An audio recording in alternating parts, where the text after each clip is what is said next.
All right, today we're going to jump right into a really sharp, compelling new mystery. We're going to break down the first few chapters of The Good Book Club and see how what looks like a simple case just spirals into something, well, way darker. And it all kicks off with the very first line. And right from that first sentence, you get a real taste of our protagonist's voice. I mean, it's cynical, it's sharp, a little bit world-weary, you know? This is so much more than just a bad haircut. It's like an instant window into our personality, into how she sees the world around her. So yeah, meet Jane Sunday. She's our PI, and her Monday is already off to a rough start, all thanks to that haircut. But as you can probably guess, her day is about to get a whole lot more complicated than just, dealing with some bad layers.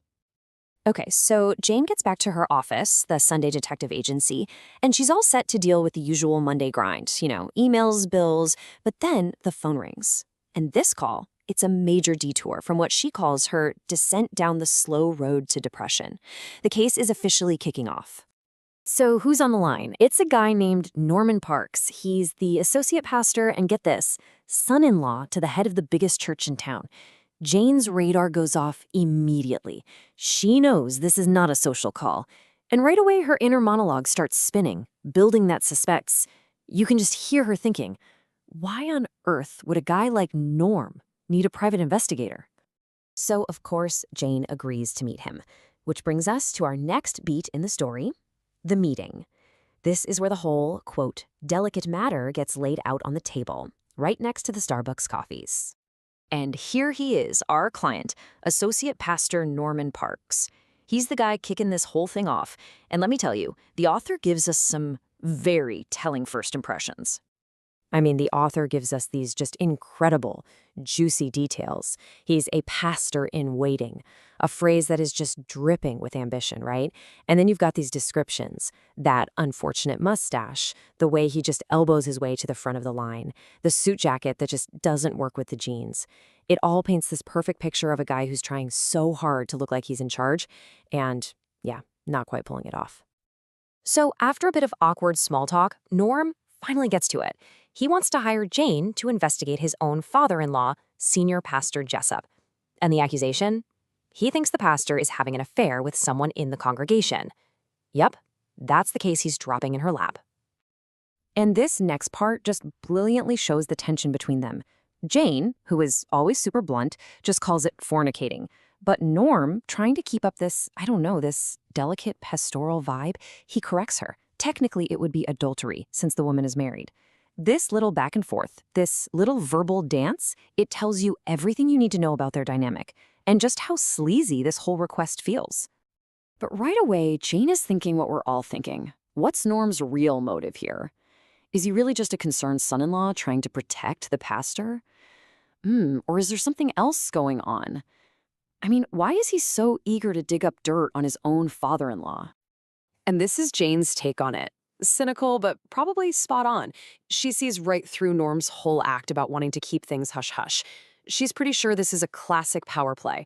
Norm wants the dirt to basically force Pastor Jessup into retirement so he can take over the church.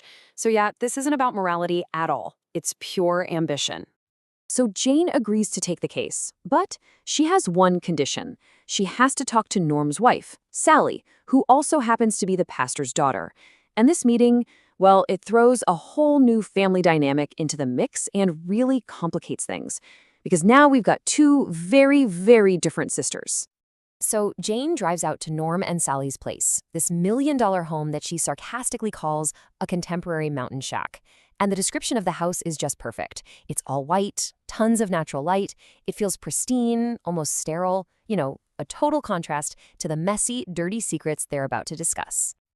And this is where we meet Sally, the pastor's prim daughter. Jane's description of her voice is fantastic. It makes you feel like you know exactly what this sheltered church life sounds like. But her take on the whole affair thing is really surprising. She isn't mad. She's actually forgiving. She seems to think her dad is just cracking under all the pressure, and she even says, "I don't blame him." So Sally confirms the whole story and even gives Jane a name. The woman they think the pastor is seeing? June Forsyth, his secretary for years and years. Okay, the plot is definitely thickening now. So, just when Jane thinks she's got a handle on this thing. You know, a simple, kind of sleazy adultery investigation. Her phone rings again. And this is where the story takes a hard left turn, because it's the other sister calling. And that phone call takes us to our final section for this breakdown, where pretty much everything Jane's been told so far gets completely flipped on its head. We're about to hear a very, very different side of the story. The caller?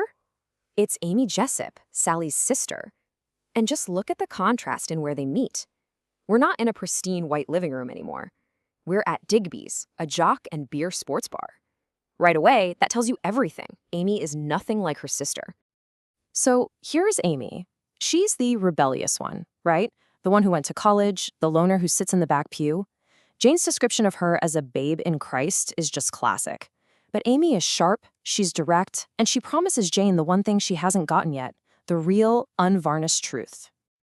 And Amy does not waste any time. She gets straight to the point, and she poses a question that just completely reframes the entire case.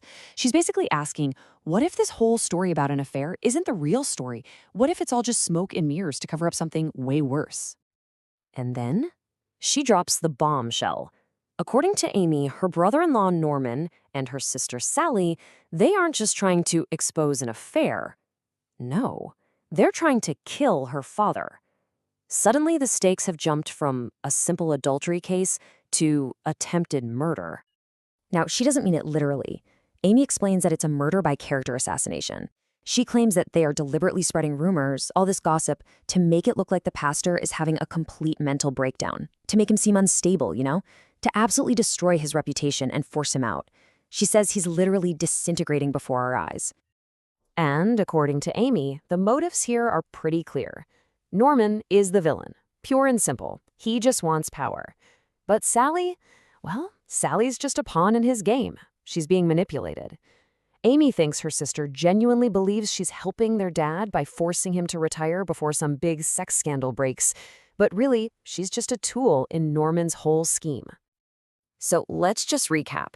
What started out as a kind of messy but straightforward investigation into a pastor's affair has just become something so much more complex. Is this really about adultery? Or has Jane just stumbled into a calculated conspiracy of gossip and slander designed to absolutely destroy a man? The stage is set, and now the real investigation can finally begin.